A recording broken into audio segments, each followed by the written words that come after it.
Welcome back to Visal media. ഞാൻ ഫക്രുദ്ദീൻ പന്താവൂർ. മക്കയിലും മദീനയിലും മക്ബറകളൊന്നും അങ്ങനെ കാണില്ല. നമ്മുടെ നാട്ടിലും വേറെ ഇസ്ലാമിക രാജ്യങ്ങളിലൊക്കെ ഒരുപാട് മക്ബറകൾ കാണാം.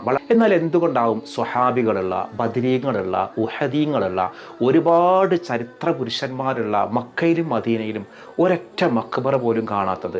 അപ്പോൾ ഈ മക്ബറകളൊക്കെ ശരിക്കൊരു തട്ടിപ്പല്ലേ? ഒരു സുന്നത്ത് ജമാഅത്തിൽ വിശ്വസിക്കുന്ന ഒരാൾ പോലും സംശയിക്കുന്ന രീതിയിലാണ് ഇങ്ങനെ ഒരു ചിന്ത. കാരണം മക്കത്തും മദീനത്തും ഉംറക്കോ ഹജ്ജിനോ പോയി കഴിയുമ്പോൾ ഒരു മക്ബറകളോ ഒരു നിർമ്മിതികളോ ഒരു കുബ്ബകളോ ഇതൊന്നും കാണില്ല. ഇൻഷാ അല്ലാഹ് അതിൻ്റെ ചരിത്രം എന്താണ്, അതിൻ്റെ യാഥാർത്ഥ്യം എന്താണെന്ന് നമുക്ക് പറയാം. അതിനു മുൻപ് ഒരു സന്തോഷമുള്ളൊരു കാര്യം പറയട്ടെ. കണ്ണൂർ പാലത്തായി പീഡനക്കേസിലെ പ്രതി BJPയുടെ നേതാവ് പത്മരാജൻ കുറ്റക്കാരനാണെന്ന് തലശ്ശേരിയിലെ അതിവേഗ കോടതി ഇന്ന് വിധി പ്രഖ്യാപിച്ചിരിക്കുകയാണ്. ഇൻഷാ അല്ലാഹ് ശിക്ഷ നാളെയാണ് പ്രഖ്യാപിക്കുക. 2020 ഈ ക്രൈം നടന്നത്.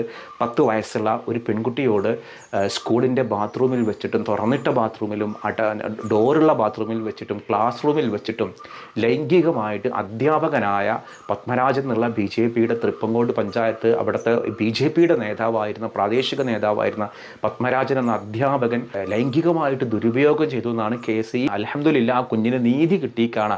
ശിക്ഷ എന്താണെന്നുള്ളത് നാളെ പ്രഖ്യാപിക്കും. ഞാൻ കരുതുന്ന ഒരു ഇരട്ട ജീവപര്യന്തം ഉണ്ടാവും എന്നുള്ളതാണ്. അപ്പോൾ ഈ വീഡിയോ കാണുന്ന നിങ്ങൾക്ക് ഒരു പക്ഷേ ഓർമ്മ ഉണ്ടാവും പത്മരാജൻ എന്ന് പറയുന്ന ഒരാളുടെ മുഖം. എന്തായാലും അൽഹംദുലില്ലാ ഒരുപാട് പേരുടെ പ്രാർത്ഥന, ആ കുഞ്ഞിൻ്റെ പ്രാർത്ഥന, ആ ഉമ്മാൻ്റെ പ്രാർത്ഥന പടച്ചോൻ കേട്ടു. കുറ്റക്കാരനാണെന്ന് കോടതി വിധി വന്നു. ശിക്ഷ നാളെ പ്രഖ്യാപിക്കും. അപ്പോൾ എന്തായാലും നിങ്ങൾക്ക് എന്ത് തോന്നുന്നു, നാളെ എന്ത് ശിക്ഷ കിട്ടാൻ പോകുന്നത്? എനിക്ക് തോന്നിയിട്ടുള്ളത് ഇരട്ട ജീവപര്യന്തം ശിക്ഷയാണ് ഈ ഒരു പോക്സോ കേസ് ആയതുകൊണ്ട് കിട്ടാൻ പോകുക എന്നുള്ളതാണ്. അപ്പോൾ ഇൻഷാ അല്ലാഹ് അതതിൻ്റെ വഴിക്ക് നടന്നോളും. നമ്മൾ ഇന്ന് പറയുന്ന ഒരു സബ്ജക്റ്റ്, ഈ മക്കയിലും മദീനയിലൊക്കെ പോയി കഴിയുമ്പോൾ പല സുന്നത്ത് ജമാഅത്തിൽ വിശ്വസിക്കുന്ന ആളുകൾ പോലും ചോദിക്കുന്ന ഒരു ചോദ്യമാണ്, ഒരൊറ്റ മക്ബറ അവിടെ ഇല്ല. ഒരു മക്ബറയുടെ കെട്ടിടം നമ്മുടെ നാട്ടിൽ മമ്പുറത്തെ തങ്ങൾ അവിടെ പോയാൽ, പുത്തമള്ളിക്കല മൂപ്പരടുത്ത് പോയാൽ, വെളിയങ്കോട് പോയാൽ ഒക്കെ മക്ബറകളുണ്ട്. എന്താണ് മക്കത്തും മദീനത്തൊന്നും മക്ബറകൾ ഇല്ലാതിരുന്നത്? എന്നാൽ നിങ്ങൾ അറിയേണ്ടുന്ന ഒരു സംഗതിയുണ്ട്, അവിടെയൊക്കെ മക്ബറകൾ ഉണ്ടായിരുന്നു. മക്കത്തും മദീനത്തും ഖദീജ ബീവിയുടെ, ഫാത്തിമ ബീവിയുടെ, അലി റളിയല്ലാഹുവിൻ്റെ മക്കളുടെ, ഹബീബായ നബിയുടെ പുണ്യ മകനായ ഇബ്രാഹിം എന്നു പേരുള്ള മകൻ്റെ മറ്റു മകളുടെ, ഇങ്ങനെ ഒരുപാട് ഉസ്മാൻ റളിയല്ലാഹുവിൻ്റെ ഒക്കെ മക്ബറകൾ മക്കയിലും മദീനയിലും ഒക്കെ ഉണ്ടായിരുന്നു. അതിൻ്റെയൊക്കെ ചിത്രങ്ങളും ഇന്ന് ലഭ്യമാണ്. ഇതൊക്കെ ഗ്രന്ഥങ്ങളിലുണ്ട്. ഇതൊക്കെ 925 അതായത് അവിടുത്തെ പുതിയൊരു ഭരണകൂടം വന്ന സമയത്ത് അത് മുഴുവനും വളരെ ക്രൂരമായിട്ട് തകർക്കപ്പെട്ടതാണ്. അങ്ങനെ തകർക്കപ്പെട്ടിട്ട് നമ്മളിപ്പോൾ കാണുമ്പോൾ അവിടെ എന്തില്ല, മക്ബറകളിൽ. അപ്പോൾ ഈ വീഡിയോ കാണുമ്പോൾ ചില ആവേശ കമ്മിറ്റിക്കാർ ചോദിക്കും ഇതിനൊക്കെ തെളിവുകളുണ്ടോ? തീർച്ചയായിട്ടും തെളിവുകളുണ്ട്. ഇന്നൊരു സുന്നത്ത് ജമാഅത്തിൻ്റെ ആളവിടെ പോകുമ്പോൾ ഈ മക്ബറകളൊന്നും കാണാതിരിക്കുമ്പോൾ കരുതെന്താണ്, ഇതൊന്നും ഇവിടെ ഇല്ല.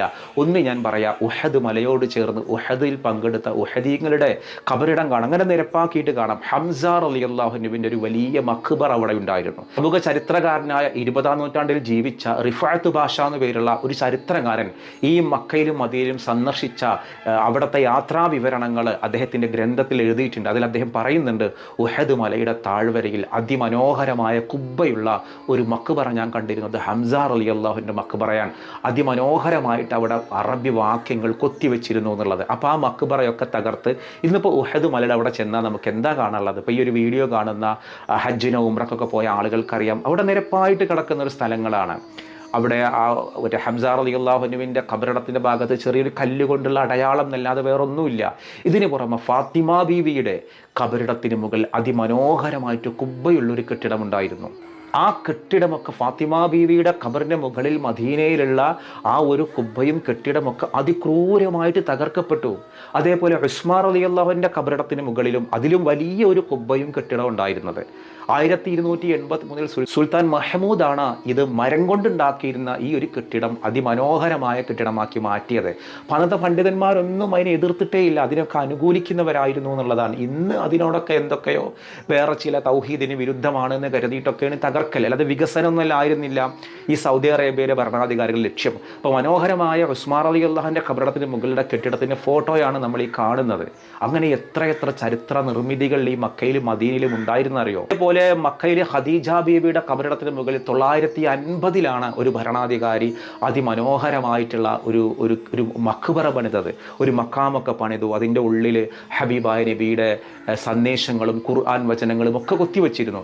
അപ്പോൾ ചുരുക്കത്തിൽ മക്കയിലും മദീനയിലുമായിട്ട് ജന്നത്തുൽ ബഖീഇലും ജന്നത്തുൽ മുഅല്ലഖയിലും ഒക്കെ ഒരുപാട് മഖ്ബറകളും കെട്ടിടങ്ങളും കുബ്ബകളും ഒക്കെ യഥേഷ്ടമുണ്ടായിരുന്നു.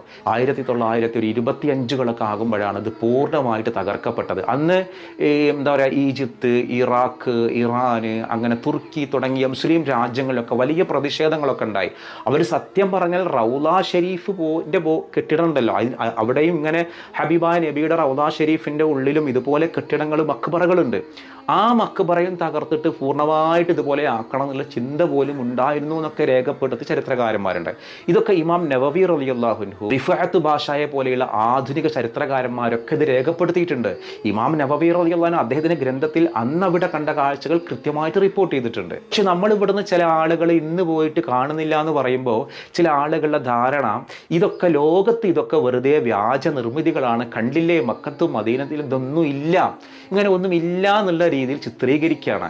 യഥാർത്ഥ വിശ്വാസികൾക്ക് ഇത് ഉണ്ടെങ്കിലും ഇല്ലെങ്കിലും ഈ ഒരു മഹാന്മാരുള്ള ആദരവിന് കുറവൊന്നുമില്ല. ഡമസ്കസ് കീഴടക്കിയ സമയം സിറിയയിലെ ഒരു വിഭാഗത്തെ തോൽപ്പിച്ചിട്ടാണ് കീഴടക്കിയത്. അപ്പോൾ മറുവിഭാഗം സ്വാഭാവികമായിട്ട് കീഴടങ്ങി. അന്ന് അവിടെ ഉണ്ടായിരുന്ന ഒരു ചർച്ചിൻ്റെ പകുതി ഭാഗം പള്ളിയും പകുതി ഭാഗം ചർച്ചുമായിട്ട് മാറി. അങ്ങനെ മാറിയതിന് ശേഷം പിന്നീട് വലീദ് ബിൻ അബ്ദുൽ മലിക്ക് ഈ പള്ളിയുടെ ഇതൊന്ന് വികസിപ്പിക്കേണ്ടായി. ആ വികസിപ്പിക്കുന്ന സമയത്ത് അവിടെയൊക്കെ കുഴികൾ എടുത്തപ്പോൾ ഒരു ഖബറിടം കിട്ടി. ആ ഒരു ഖബറിടത്തിൽ ഒരു ശിരസ്, ഒരു തരത്തിലും പോറലേൽക്കാത്തൊരു ശിരസാണ് കണ്ടത്. ആ ശിരസിൻ്റെ ഭാഗമാണ് കാണുന്നത്. അങ്ങനെ നോക്കുമ്പോൾ ഇത് ഒരു സെക്കൻഡുകൾക്ക് മുൻപ് ഖബറടക്കിയ ഒരാൾ എങ്ങനെയുണ്ടോ അതേപോലത്തെ ശിരസ്. അപ്പോഴാണ് അത് യഹ്യാ നബിയുടെ എന്താ പറയുക ശരീരമാണ്, മൃതദേഹമാണ്, മയ്യിത്താണ് എന്ന് മനസ്സിലായത്. അവിടുത്തെ പാതിരിമാരും ക്രിസ്ത്യൻ പാതിരിമാരൊക്കെ അവർ പറഞ്ഞു അവർ യഹ്യാ നബിക്ക് യോഹന്നാൻ എന്നാ പറയാം. അങ്ങനെ വളരെ പവിത്രമായിട്ട് അത് ഖബറടക്കി. ഇന്ന് അവിടെ ഒരു മക്ബറയുണ്ട്. അപ്പോൾ ക്രിസ്തുവർഷം 7-ാം നൂറ്റാണ്ടിൻ്റെ മുൻപുള്ള സംഭവമാണ് ഇപ്പം ഞാനീ പറയുന്നത് കേട്ടോ. വളരെ തുടക്കത്തിൽ താബികളുടെ ഒക്കെ കാലഘട്ടത്തിൽ. അപ്പം അന്ന് അതൊരു മനോഹരമായിട്ട് നിർമ്മാണമാക്കി മാറ്റുകയും ഇതൊന്നും ഇസ്ലാമിന് വിലക്കുണ്ടായിരുന്ന ഒരു കാര്യമല്ല. ഇന്ന് ഖബർ കാണുമ്പോഴേക്ക് ഖബറിനെ പൂജിക്കാൻ പോണവരാണ്, അവരൊന്നും തൗഹീദിനെ പുറത്താണ് എന്നുള്ള വാദഗതികളാണ്. ഇതൊക്കെ ഒരു ഇസ്ലാമിൻ്റെ പൈതൃകത്തിൻ്റെ ഭാഗമായുള്ള കെട്ടിടങ്ങളാണ്, നിർമ്മിതികളാണ്. പക്ഷെ ആ നിർമ്മിതികളെ ഒരു വിഗ്രഹപൂജകരെ പോലെയാണ് ഒരു വിഭാഗം ആളുകൾ കണ്ടിട്ട് മക്കയിലും മദീനയിലുമുള്ള ചരിത്ര നിർമ്മിതികളൊക്കെ വളരെ ക്രൂരമായിട്ടാണ് തകർത്തത്. നിങ്ങൾക്ക് ഞാനൊരു ഫോട്ടോ കാണിച്ചു തരാം. ഈ ഫോട്ടോയിൽ മത്താഫിൻ്റെ ഫോട്ടോയാണ്, കഅബയിലെ മത്താഫ്. കുറച്ച് വർഷങ്ങൾക്ക് മുമ്പ് ഈ മത്താഫിൻ്റെ താഴെ ഒരു പടിയുണ്ട്. ആ പടി ഇറങ്ങിയപ്പോൾ സംസം കേന്ദ്രത്തേക്ക് നമുക്ക് നടന്നു പോകാം. ഇന്നത് പറ്റുമോ? അതൊക്കെ ഒരു വികസനത്തിന് വേണ്ടിയ മാറ്റങ്ങളാണെന്ന് കരുതാം. പക്ഷേ ഈ ഒരു ജന്നത്തുൽ ബഖീഇലും ജന്നത്തുൽ മുഅല്ലഖയിലൊക്കെ ഉള്ള ഖബറിടങ്ങൾ തകർത്തതിൻ്റെ പേരിലാണ്. അതൊരു വികസനത്തിനും വേണ്ടിയിട്ടല്ല, മറിച്ച് തൗഹീദിന് വിരുദ്ധമാണ് എന്നൊരു തോന്നൽ ഇന്ന് സുന്നികൾക്കും തോന്നുകയാണ്. ഞങ്ങൾ മമ്പുറത്ത് പോയപ്പോൾ മക്ബറ കാണുന്നുണ്ട്, പുത്തമ്പള്ളി പോയ മക്ബറ കാണുന്നുണ്ട്, അവിടെ ഇവിടെ ഈ ഒരു സ്വഹാബികളുടെ നാട്ടിൽ, ഹബീബായ നബിയുടെ നാട്ടിൽ ഇല്ലല്ലോ, അതുകൊണ്ട് മക്ബറകളൊക്കെ കള്ളത്തരമാണ് എന്ന് വിശ്വസിക്കുന്ന ഒരു വിഭാഗം നിഷ്കളങ്കരായ ആളുകളുണ്ട്. ആ ആളുകൾ മനസ്സിലാക്കാൻ വേണ്ടി ഞാൻ പറയാണ്, ചരിത്രത്തിൽ അവിടെയൊക്കെ യഥേഷ്ടം വലിയ കെട്ടിടങ്ങളുള്ള, മനോഹരമായ മിനാരങ്ങളുള്ള, ഗോപുരങ്ങളുള്ള നിർമ്മിതികളും മക്ബറകളും ഉണ്ടായിരുന്നു. അതൊക്കെ 925-ലും മറ്റും 12-ലൊക്കെ ആയിട്ട് ആ ഒരു കാലയളവിൽ ക്രൂരമായിട്ട് തച്ച് തകർക്കപ്പെട്ടതാണ്. അതുകൊണ്ട് തന്നെ നിങ്ങൾ അവിടെ കാണാത്തത് കൊണ്ട് ഇല്ലെന്ന് പറഞ്ഞിട്ട് നിങ്ങൾ എന്ത് ചെയ്യണ്ട, അങ്ങനെ നിങ്ങളൊരു തെറ്റായ കാര്യം നിങ്ങൾ നിഗമനത്തിലെത്തണ്ട. അപ്പം ഞാനീ വീഡിയോ ഞാൻ ആരെയും ആക്ഷേപിക്കാനൊന്നും വേണ്ടി പറഞ്ഞതല്ല, ഇതൊരു അക്കാദമിക്കൽ പർപ്പസിന് വേണ്ടി പറഞ്ഞൊരു വീഡിയോ ആണ്. ഈ വീഡിയോ നമ്മളൊരു തെറ്റിദ്ധാരണ മാറ്റാൻ വേണ്ടിയിട്ടാണ്. കാരണം പലപ്പോഴും ഉംറക്ക് പോകുന്ന പല നിഷ്കളങ്കരായ ആളുകളും പറയുന്നൊരു കാര്യമാണ്, കണ്ടോ ബദരീങ്ങൾ അവിടെ പോയപ്പോൾ ബദരീങ്ങൾ ഒരു അടയാളം പോലുമില്ല, നിരപ്പായിട്ട് കിടക്കുന്നൊരു പ്രദേശമല്ലേ, ബദരീങ്ങൾ അവിടെ എന്തെങ്കിലും മക്ബറുണ്ടോ, അങ്ങനെയുണ്ടോ ഇങ്ങനെയുണ്ടോ?